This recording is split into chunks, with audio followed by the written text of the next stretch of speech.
Hello! Today in class we're going to solve an inequality.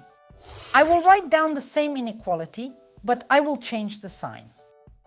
Then we will see how the answer and the writing of this answer changes when we change the sign. And we'll also see how the sign changes if the coefficient on the variable is negative. Let's write down the first inequality. 2a plus 3 is less than the number 6. In order to solve the inequality, we must use the rule for solving inequalities. But most importantly, we need to understand what we need to write in the answer. And in the answer, we need to write down such values of the variable a that this inequality is true.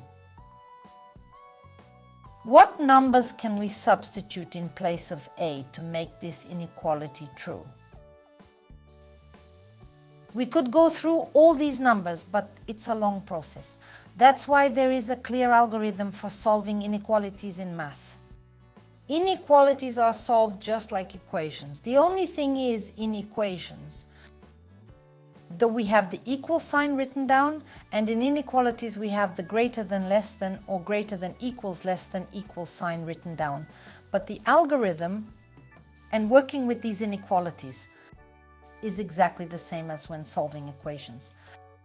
We'll remember that in equations. By rule, we leave the variable in one part and move all the numbers to the right side. So in this inequality, I'm going to leave the variable on the left-hand side. And I'll move the constant number plus 3 to the right side with the opposite sign, just like we did when we were solving equations. 6 minus 3. What do we end up with? 2a's less than 3. But we need to find out what the values of variable a are. And in front of variable a, we see a coefficient equal to 2. So I will divide the left and right parts of the inequality by the coefficient that equals 2. As a result, I get 2a divided by 2, less than 3 divided by 2. What is the result of the inequality? I can divide 2 and 2 by 2, leaving a less than 3 seconds. Well, let's write the number 3 seconds as 1.5 tenths. The result is my answer. That's an answer I can keep, but in math, the answer can be shown on a coordinate line. So according to the rules, I'm going to show the number 1.50 on the line. 1.50. I'll show this point as an empty point because the sign is strict. But if I need to show the numbers that are less than 1.50, then I'll show all the numbers that are to the left of 1.50.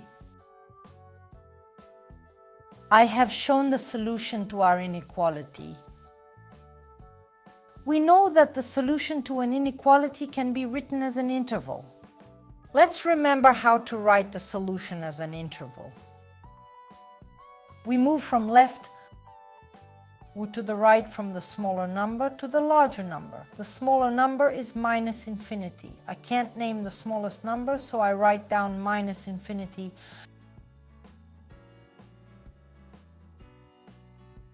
And I go all the way down to 1/50.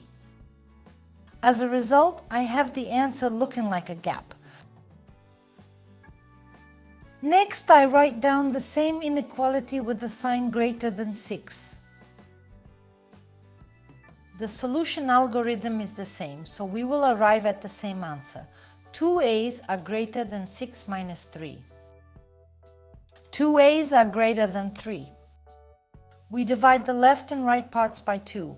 The result is a is greater than 1/50. We can show this solution.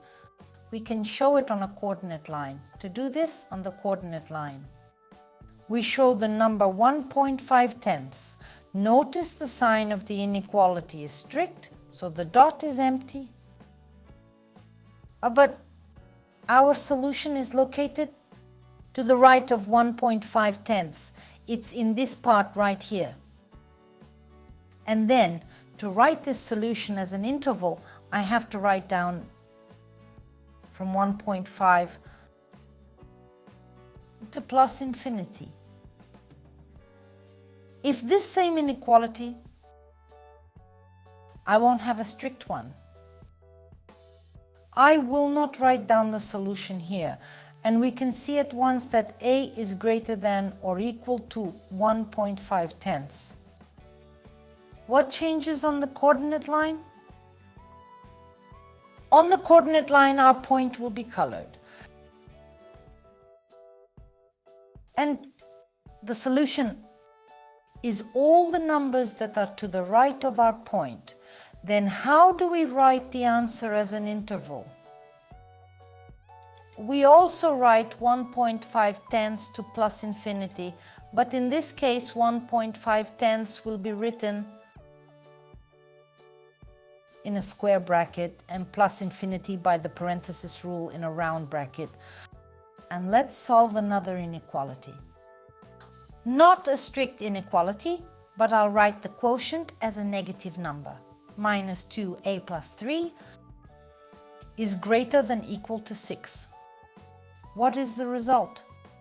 Again, plus 3 to the right side, and the result is minus 2a is greater than 6 minus 3. You will notice that the solution algorithm remains. The result is minus 2a greater than equals 3. And now I have to divide by the number minus 2. You may have noticed that when I show the solution to equations or inequalities, I show what number I am dividing by. Why do I write this down? Well, the thing is, there's a rule in inequalities. When you divide by a positive number or multiply by a positive number, the sign of the inequality doesn't change. But when we multiply or divide by a negative number, in this case my inequality sign, I would change and the result would be a. Less equals minus 1.5 tenths. That's the distinguishing feature of working with inequalities. If you memorize this rule, you will not make mistakes. Now let's show our answer on a coordinate line. A is less than the number minus 1.5. At this point I'm coloring in because the sign is not strict. I'm going to show all the numbers that are less than minus 1.5. These are all the numbers that are to the left, to the left of the minus 1.5 tenths. Now let's write this answer as an interval. The interval from minus infinity to minus 1.5. I write the minus of infinity in parentheses, even though my sign is not strict, but I always write the number with a square bracket. In the next lesson, we will solve some more examples, and for today our lesson has come to an end. Goodbye, see you again.